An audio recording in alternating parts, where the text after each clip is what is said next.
L'intelligence artificielle, elle est en train de complètement bouleverser le monde de l'éducation. Vraiment. Des salles de classe jusqu'aux devoirs à la maison, on sent qu'une véritable révolution est en marche. Alors regardons un peu ensemble comment tout ça pourrait bien changer l'école, peut-être pour toujours. Un robot, le prof parfait? Ça sonne un peu science-fiction, hein? Et pourtant, cette question, elle est vraiment au cœur du débat aujourd'hui.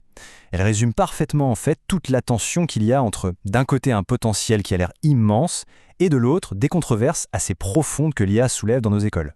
En fait, il ne faut pas voir l'IA comme un seul et unique outil, mais plutôt comme une véritable boîte à outils. D'un côté, pour les enseignants, ça peut vouloir dire la correction automatique, la création de plans de cours, et de l'autre, pour les élèves, ça veut dire des exercices vraiment personnalisés. En gros, c'est une technologie qui promet de changer le quotidien de tout le monde dans la classe. Bon, alors, c'est quoi exactement cette grande promesse? Commençons par explorer le côté, disons, le plus optimiste, le potentiel vraiment immense que l'IA semble offrir au monde de l'éducation. Ok, mais concrètement, à quoi ça ressemble? Allez, on va faire un tour dans une salle de classe pour voir comment ces outils sont déjà en train de changer la donne, que ce soit pour les profs ou pour les élèves. Pour les enseignants, l'IA, c'est un peu comme un assistant qui ne se fatigue jamais. Imaginons un instant, un outil qui non seulement prépare des cours sur mesure, mais qui s'occupe aussi de la correction. Ça libère un temps absolument précieux. Un temps qui peut être réinvesti là où ça compte vraiment, c'est-à-dire dans l'accompagnement humain des élèves. Et attention, tout ça, ce n'est pas de la science-fiction, hein. Il y a déjà des plateformes bien réelles comme Cyber Amy, qui a été créée par Michael Bertrand.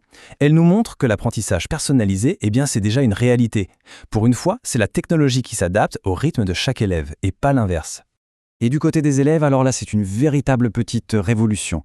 L'IA peut devenir une sorte de tuteur personnel, vous savez, disponible 24/7. On est en train de passer d'un modèle un peu classique de un prof pour 30 élèves à un parcours qui est quasi individualisé. Et ça favorise une bien plus grande équité et un soutien vraiment sur mesure. Bon, voilà le point de bascule. Après avoir vu tout ce potentiel qui a l'air assez incroyable, il y a une question cruciale qui se pose. Qui sont les gens qui créent ces technologies? Est-ce qu'on peut vraiment leur faire confiance les yeux fermés pour façonner l'avenir de l'éducation de nos enfants? C'est là qu'on doit regarder, disons, le revers de la médaille. Parce que oui, derrière la belle promesse technologique, se cachent des risques qui sont, eux, bien réels, et des dilemmes éthiques assez complexes qu'on ne peut juste pas ignorer. En gros, il y a 3 préoccupations majeures qui ressortent. D'abord, ce qu'on appelle les biais algorithmiques. Le risque, c'est qu'un algorithme renforce les inégalités au lieu de les réduire. Ensuite, évidemment, la question des données. Qui contrôle toutes ces informations qu'on collecte sur les élèves? Et enfin, le conflit d'intérêts. Est-ce que les objectifs économiques des géants de la tech sont vraiment compatibles avec la mission de l'école? C'est une vraie question. Et ça nous amène à cette idée, qui est d'ailleurs inspirée des travaux d'experts comme Axel Jean et Oriane Ledroite, et qui résume parfaitement le dilemme. Le point crucial, le voici. Il faut absolument s'assurer que c'est l'éthique qui guide la technologie, et pas l'inverse. Bon, d'accord, on a vu les problèmes. Mais alors, comment on avance? Passons maintenant aux solutions. Parce que oui, il existe bien une voie pour développer une IA qui soit à la fois sûre, efficace et vraiment au service de l'éducation. Le mot-clé, retenez-le bien, c'est co-construction. L'idée derrière est toute simple, mais elle est super puissante.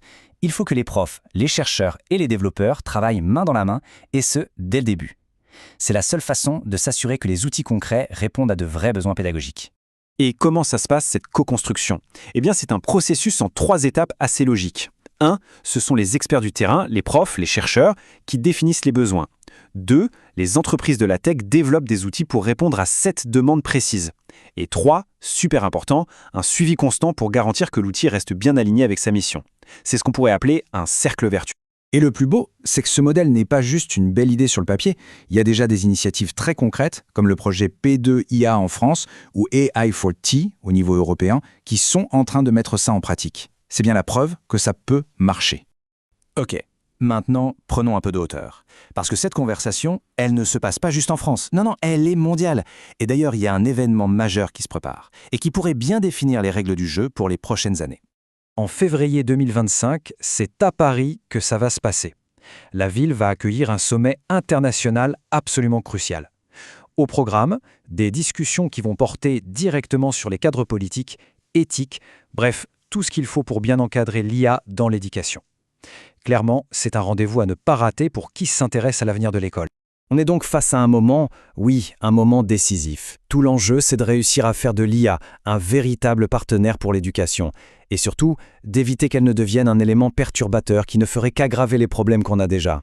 Et on va finir là-dessus, avec cette question. Parce que l'IA, elle n'est plus dans le futur, elle est déjà là. Elle frappe à la porte de chaque salle de classe. Du coup, la vraie question, ce n'est plus de savoir si elle va arriver à l'école. Non. La vraie question, c'est est-ce que nous, collectivement, en tant que société, on est prêt à passer cet examen ?